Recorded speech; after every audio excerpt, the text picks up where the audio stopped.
right, cool. So we're going to do a little quick lesson to get you jamming on the A minor pentatonic scale.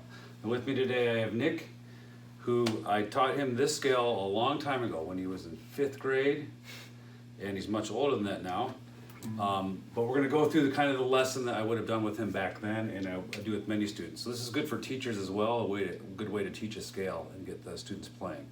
So first we learn a scale. So we'll pick today the A minor pentatonic scale, because it's a good, easy pattern for students to learn, and it's obviously one of the most commonly used ones. So first I would show the student how to play the A minor pentatonic scale, and I will put a graphic up on the screen here. But Nick, can you play us the A minor pentatonic scale? Have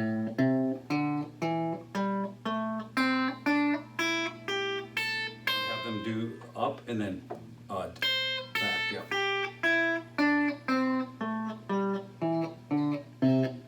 The very beginning step to learning the scale, going through the whole pattern.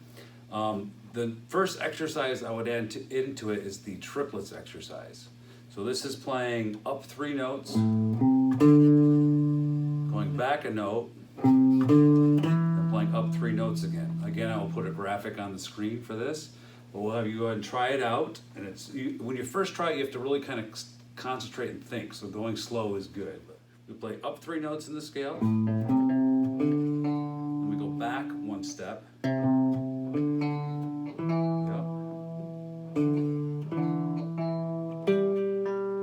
Always back a step and up 3 steps. There we go. Back a step.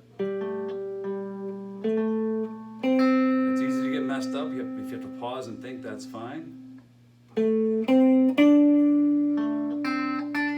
had to do it many times when I first learned it.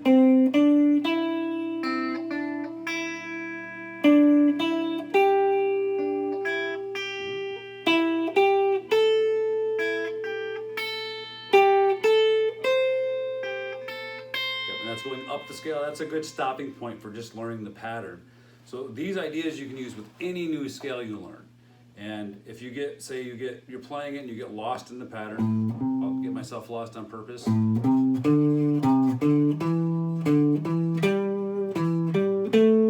that I get lost here and I forget where I'm going to go back to. You can just find any point to start over and reset it. It's just the pattern gives you variations of finger movements that you can use for improvising and help you memorize the pattern. Now once you have it going down, or up the scale, sorry. Once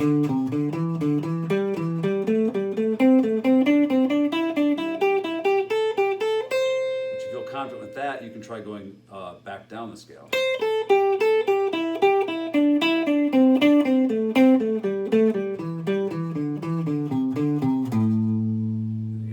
Pattern. So the triplets, because we're doing 3 notes. So 1, 2, 3, 1, 2, 3, 1, 2, 3. It doesn't necessarily have to be a triplets rhythm, but just a pattern of 3 is what it is. So after we've done that, we got the fingers really moving around. I like to do legato, which really strengthens the hand. Legato basically means we're doing hammer-ons. We only get 1 pick per string. So hammer-on for every string. And then going back, it's only pull-offs. If you do this, if you do the scale up and down, do the triplets, and then do the legato technique every day, you'll notice you'll get really confident and competent with the scale, and also your hand strength will be significantly better. You try the legato technique.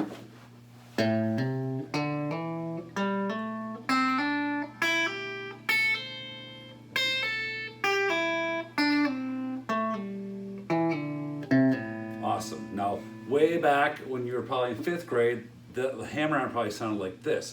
So you hear Nick played it really well. It probably sounded like this. Then the second note was really quiet because we don't have the hand strength yet. It's hard to get that note. It's hard to make it quiet now after you do it a while. If the second note, the note you're hammering onto, sounds really quiet, just stick with it. And as your hand strength develops, you will get it. If you think of the inside of a piano, the hammer hitting the string, that's kind of what I visualize. And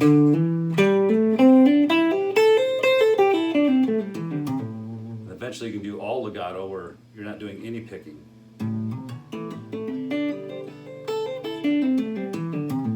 That's later on though. So first step again is play the scale up and down. Let's try that.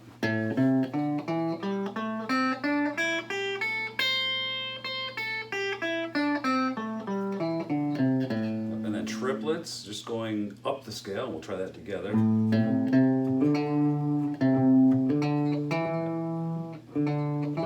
Slow is good.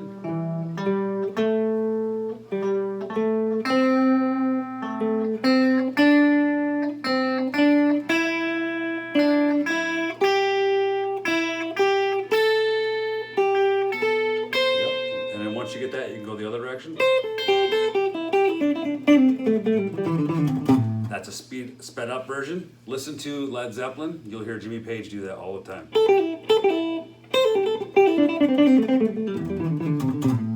And lots of his solos. So the final step of the 4 steps is jamming. So that's what all this is moving towards. That's the most fun part. Now when I was a kid, I had to record myself on a cassette deck playing chords and then play along with that really bad recording. Now there's backing tracks, there's all sorts of stuff. If you're in a lesson, you can play with your teacher. So we're going to do a jam today, and Nick, you're going to be the lead guitarist. You take the solo, so using the minor pentatonic, I will play the chords. And we're just going to do a 12-bar blues jam in A minor. You ready? 1, 2.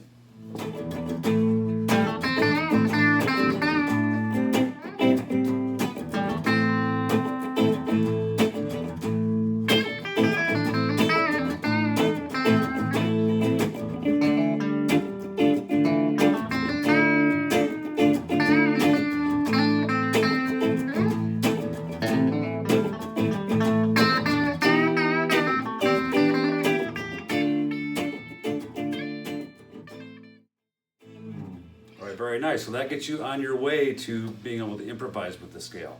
Now we'll talk about some other techniques in upcoming lessons, but for now, remember, scales up and down, triplets, legato, which is all hammer-ons and pull-offs, and then jam. Now, my favorite thing to do is to do the exercises, for a while so that I got the technique good, but the jam part could be 2 hours, 3 hours. I would just get lost in improvising and just having a blast, playing along with whatever I could.